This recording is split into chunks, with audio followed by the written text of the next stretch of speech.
Minimum wage eats into the opportunity, the economic opportunity for people to have jobs. And this is what I'm talking about, Sarah. This philosophical tension between the parties, between the ideologies, pulling in opposite directions. One party believes economic opportunity is defined by the concepts of stability. If the state can provide someone health care, a minimum income, maybe even recreation times, from that point forward, they can earn.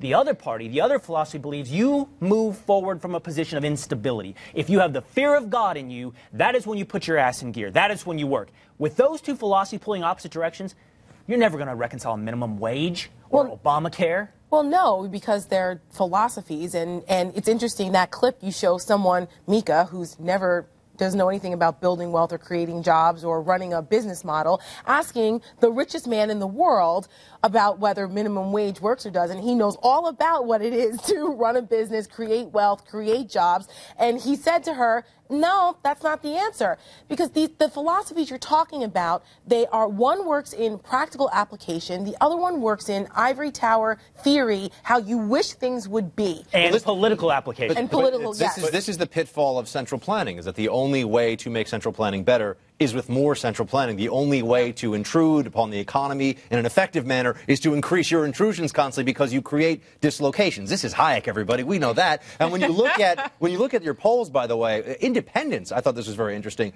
very dissatisfied as well with this. And I think that's because they fall into that demographic that can be skewed by the Obama propagandizing all the time, thinking, okay, government is going to help me. Government's the one that's going to help me. I think that's a very big concern for the debate going forward, that people seem to have bought into this thing that government's going to make this better. It's well, the thing about the inequality debate, too, is inequality is a ratio, right? It's the people who have money and people who don't. The have-nots. We need to be measuring how much space there is between them. But that's not really a measure of economic prosperity or health. And when we're talking about the minimum wage, the thing that always kind of blows my mind is, why are we talking about a minimum wage of $15 an hour or whatever? Why not $100 an hour? If you really want to help the worker, why aren't you arguing for a minimum wage that makes them completely wealthy? What Gates was saying there is, maybe it should be, whatever it is now, maybe it should be 50 cents higher, but that's not going to go to a lot of homes in poverty, actually. It's not going to make that much of a difference. If you do more than that, you're going to force people out of their jobs. But it's a very useful talking point to always say, oh, we need to get it right. And how much does it matter you're getting paid?